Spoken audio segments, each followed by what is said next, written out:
ഞാൻ എങ്ങനെയാണ് സാമ്പാർ ഉണ്ടാക്കുന്നതെന്ന് നിങ്ങളെ ഞാൻ കാണിക്കാം. ആകെപ്പാടെ കഷ്ണമെന്ന് പറയാനായിട്ട് ഓമയ്ക്കായും കിഴങ്ങും പിന്നെ ഒരു മധുരക്കിഴങ്ങും മാത്രമേ ഉള്ളൂ ഗൈസ്. അതുകൊണ്ടാണ് ഇത്ര സാധനം കൊണ്ട് മാത്രമേ ഉണ്ടാക്കാൻ പറ്റത്തില്ലെന്നല്ല, എല്ലാ സാധനങ്ങളും ഉണ്ടെങ്കിൽ പറ്റും. പക്ഷെ ഇവിടെയാണെങ്കിൽ മോക്കൊക്കെ തക്കാളി, സവോള, കിഴങ്ങ് മാത്രം ഇട്ടാണെങ്കിലും ഇഷ്ടമാണ് അവർക്ക്. പക്ഷെ എനിക്ക് അതിനോട് ഇഷ്ടമില്ല. പിന്നെ ഇപ്പം സാധനം ഇല്ലാത്തത് കൊണ്ട് നമുക്ക് ഇങ്ങനെ തന്നെ ഉണ്ടാക്കാമെന്ന് വിചാരിച്ചു. ഇപ്പം പച്ചമുളക് 2-3 പച്ചമുളക്,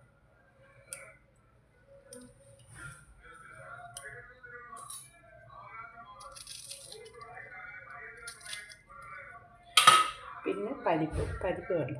പരിപ്പ് ഇത്രേ ഉള്ളൂ, അതുകൊണ്ടാട്ടോ. പരിപ്പും തീർന്നു പോയി ഗൈസ്. നോക്കിയപ്പം പരിപ്പില്ല. അപ്പം സാധനങ്ങളെല്ലാം തീർന്നു. ഇനി മേടിക്കാൻ ഉള്ള മാസാവസാനം ആകുന്നല്ലേ ഉള്ളൂ. അപ്പം ഇപ്പം പരിപ്പിന്ന് ഇത്രയും കൊണ്ട് അഡ്ജസ്റ്റ് ചെയ്യാമെന്ന് ഞാനും വിചാരിച്ചു.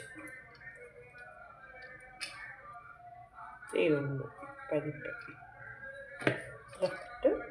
ആ മഞ്ഞപ്പൊടി ഇതിനകത്ത് ഇപ്പം ഇടുന്നില്ല. മഞ്ഞപ്പൊടി, പൊടി, ഉലുവാപ്പൊടി, പിന്നെ ഉലുവായും മുമ്പോട്ടെ കായപ്പൊടി, മുളക് പൊടി, മഞ്ഞൾപ്പൊടി.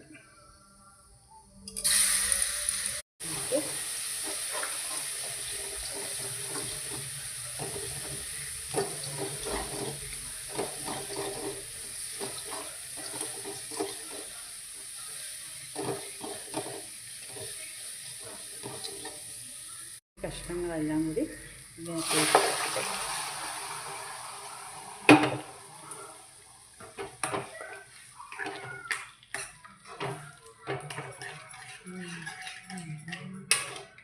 നോക്കുമ്പോൾ കളറ് ക്യാമറയ്ക്കകത്ത് ചിലപ്പോൾ കളറ് കുറവായിട്ട് തോന്നും. പക്ഷേ കളറ് അത്യാവശ്യത്തിന് കളറ് തന്നെയുണ്ട്.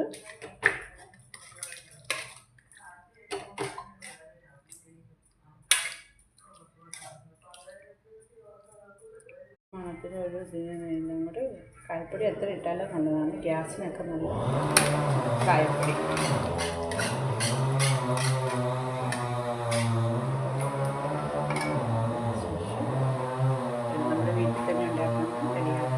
വീട്ടിൽ തന്നെ ഉണ്ടാക്കുന്നതല്ല, വീട്ടിൽ തന്നെ കിളിപ്പിച്ച് കരിയാപ്പിലയാണ് അത് ഇതിലേക്ക് ഇട്ട് അങ്ങനെ സ്വാദിഷ്ടമായ ഒരു സാമ്പാർ.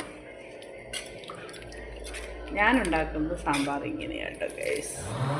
ഇഷ്ടപ്പെട്ടെങ്കിൽ ലൈക്ക് അടിക്കണം, കമൻറ്റ് ഇടണം, സബ്സ്ക്രൈബ് ചെയ്യണം കേട്ടോ.